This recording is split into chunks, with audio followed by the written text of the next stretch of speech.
Pernah nggak sih kamu lagi niat nabung, tapi tiba-tiba lihat diskon 80% di online shop?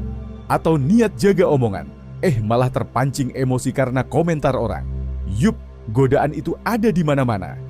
Tapi tenang, ini bukan tentang harus jadi sempurna. Ini tentang gimana kamu bisa tetap waras, fokus, dan kuat di tengah dunia yang selalu ngajak kita lupa diri. 1. Sadari pola godaanmu. Setiap orang punya zona rawan masing-masing. Ada yang gak tahan lihat makanan enak, ada yang gampang baper kalau dikritik. Kenali godaanmu, supaya kamu tahu kapan harus siaga. 2. Latih kesadaran diri, mindfulness. Saat godaan datang, jangan langsung reaktif. Tarik napas, tahan 5 detik. Tanya ke diri sendiri, kalau aku turutin ini, aku bakal nyesel atau bersyukur?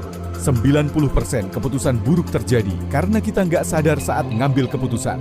3. Jauhkan pemicunya. Mau berhenti overthinking, kurangi waktu scroll sosial media, mau jaga emosi, hindari orang yang toksik. Kamu nggak bisa mengendalikan dunia, tapi kamu bisa atur lingkunganmu.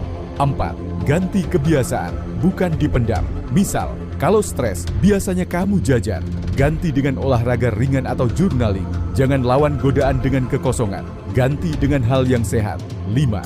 Buat tujuan besar yang jelas. Kalau kamu tahu apa yang kamu perjuangkan, godaan jadi terasa kecil.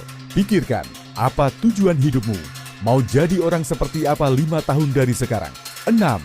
Cari support system, teman yang sehat, mentor, komunitas, atau bahkan konten yang positif. Jangan hadapi semuanya sendirian.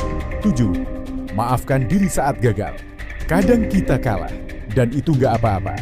Yang penting kita belajar, bangkit, dan balik ke jalur lagi. Intinya, mengendalikan diri bukan tentang menolak semua kenikmatan hidup, tapi memilih mana yang layak untuk diperjuangkan, dan mana yang cuma bikin kita stuck.